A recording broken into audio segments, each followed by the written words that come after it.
Esther. All right, so the last time that we were together, you wrote this story for me about going sledding with your brother. How about if we start, because I know it's been a while since you wrote it. Let's start with you just reading it so it's fresh on both of our minds. First in winter, last year. You can turn it the other way if that's easier for you to read. And I went sledding.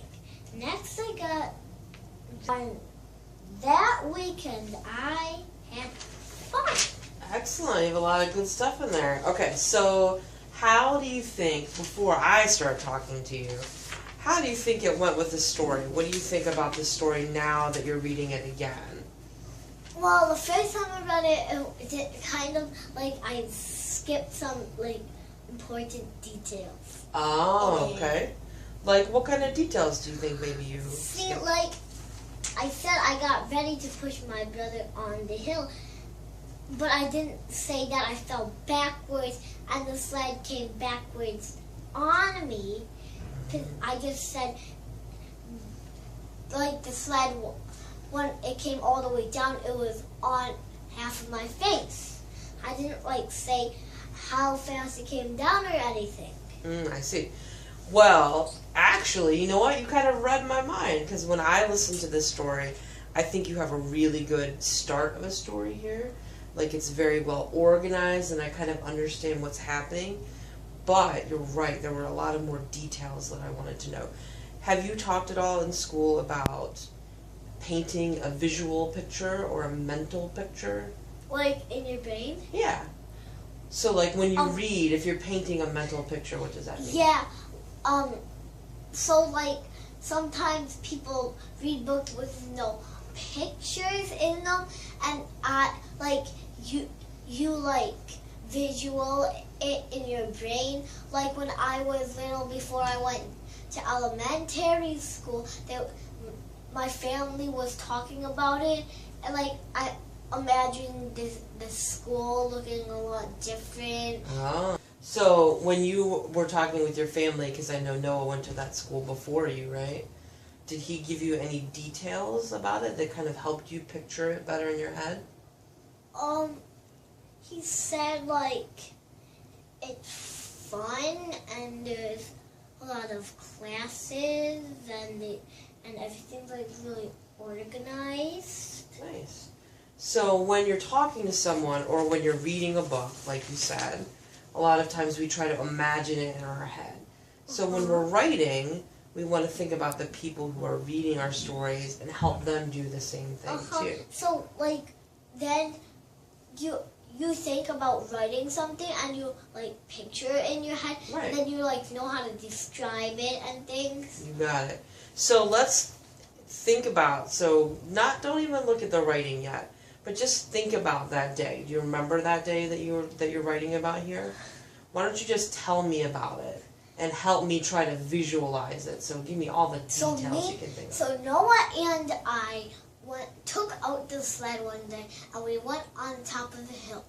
We were sledding back into the woods instead of going onto the driveway. Oh. And I was just about to push, and then some snow and got stuck and I slipped, and this whole sled came down on me because I was still holding on to it because I thought it was going to stay, and I actually pulled it down and it went really fast all over my face, and then I had to go inside and I had to tell Mom about it, and I went up into the upstairs bathroom. And I looked in the mirror and I saw myself, and they washed me off, and then I came back outside and did it again, and it happened again. But that time Noah actually was in the front, and in the back, and when I pushed it, he came down, and it was actually like on my face, the whole sled. Oh man. It got really, really, really dirty. I bet. Nice. And so then we decided to go inside and have some hot cocoa. Very nice. All right, so when you were talking, you gave me a lot of really great detail that you maybe didn't put in your story. So how, like, even at the beginning here where it says, first in winter last year, my brother and I went sledding. Next, I got ready to push my brother on the hill. When I was reading this or listening to you read it and trying to picture it in my head, it was a little bit hard because I didn't know where you were or what kind of hill you were on. And when you were talking, you told me. Instead of sledding in the driveway like we usually do, we went on a hill in the woods, right? That's a great detail there. Not like in the woods. We were like on this. We were on this the big mountain at home, but you know how there's like the woods behind our backyard. We go down that way. I got you. And see, you have to also remember, like, it's easy for me to picture that because I've been to your house and I know what the woods in your house look like. But not everybody in your story that reads your story is necessarily going to know that. So that would be a good detail that you could add. Where's somewhere else that you might add a good detail? When you were talking about the sled coming on your face, the way you have it here, and you said this yourself, it's a little bit confusing because you left out some details. So, like right here when it says, I did cry and go inside and got a towel. What's something that you didn't write that you could maybe put in here to make that a little more detailed?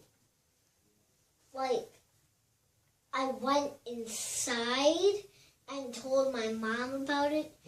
Then I went upstairs with her and we got a towel and dried off my face. Very nice. And when you were talking, or when you were just telling me the story, you were talking about looking in the mirror and seeing what your face looked like. That's a really good detail too. So I like knew what it looked like. So I knew where the parts I had to dry my face off was. Exactly.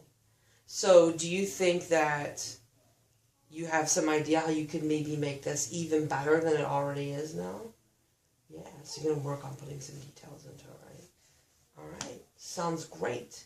Go out there and get to writing again. Yay. Yay!